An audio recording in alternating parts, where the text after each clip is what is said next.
Welcome to Does It Matter by Brainy Ballers, where we dissect the game with cutting-edge analytics to give you the upper hand. We analyze everything from hand sizes to average depth of targets to uncover hidden trends that no one else sees. Say goodbye to guesswork and hello to data-driven domination. Because here at Brainy Ballers, we don't just watch the game, we understand it. So get ready, it's podcast time. Welcome to the Deep Dive. Today we're jumping into, a really interesting question for anyone into sports predictions, especially fantasy football. Can this thing called the Star-Predictor Score, the SPS, actually tell us if a quarterback's going to be successful, in fantasy? So our mission here is to figure out what it means, find the important benchmarks, and see if it helps spot those undervalued players or maybe challenge what everyone else thinks.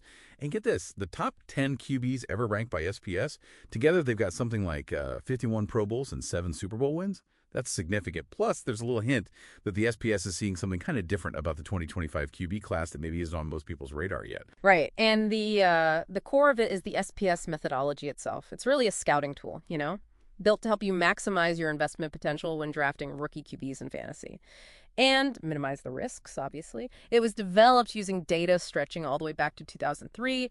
It combines 15 different metrics, and it spits out a percentile grade. So 100.0 is the best prospect recorded. Perfect score.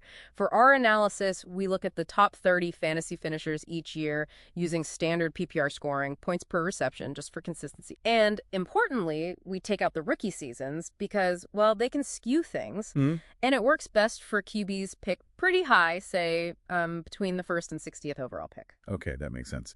So keeping that methodology in mind, what are we actually seeing in the data? Are there clear trends linking SPS grades to fantasy points? Oh, absolutely. Crystal clear, actually.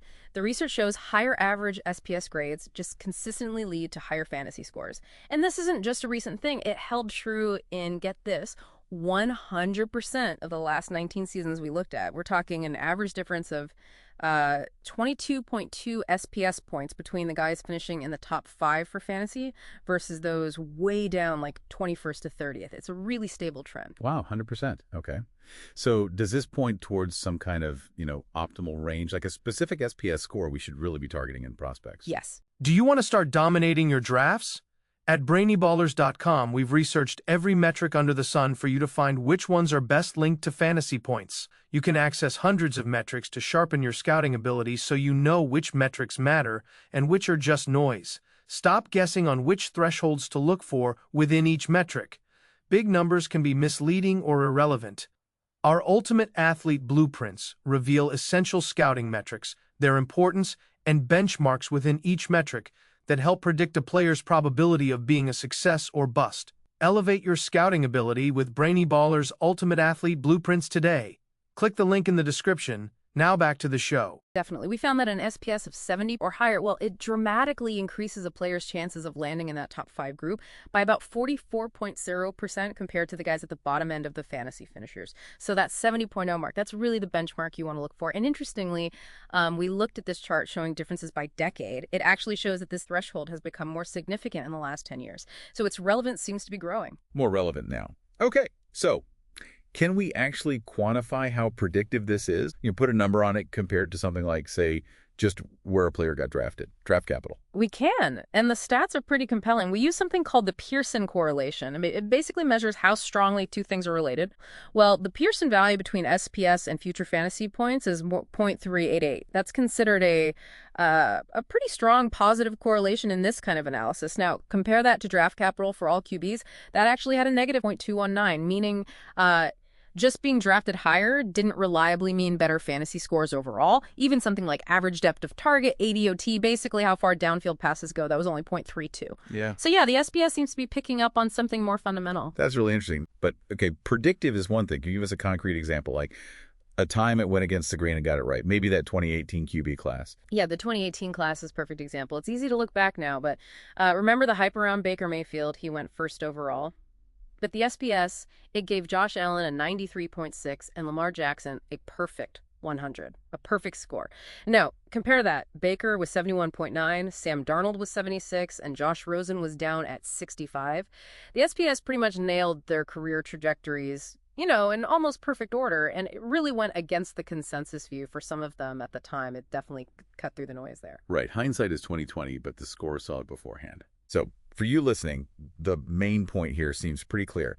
This Star Predictor Score looks like the most reliable way we have right now to forecast fantasy points down the line, especially if you're targeting guys with an SPS over 70. That's the key takeaway, yeah. Quick question, how does something like SPS handle the unexpected? Injuries, a player landing on a terrible team, coaching changes. Does it account for that stuff? That's a fair point. Look, no predictive model can account for everything, especially random events like major injuries. Sure. But the strength of SPS is that it's built on those 15 deep historical metrics. It's focused on the player's inherent traits and demonstrated abilities before they even enter the league. So it identifies underlying potential. Exactly. The idea is that players with strong fundamental profiles, the ones SPS identifies, are generally better equipped to overcome adversity or thrive when the situation is good. It's about maximizing potential and minimizing that draft risk. Right. It gives you a stronger foundation to bet on. Precisely. Which leads to a final thought for you to mull over. When you have a tool like SPS that seems to consistently spot potential or risk where others might miss it, how could that change how you think? Not just in fantasy football, but anytime you're assessing potential where, talent meets investment in a high-stakes situation. Something to think about. Definitely something to chew on. Thanks for diving deep with us today.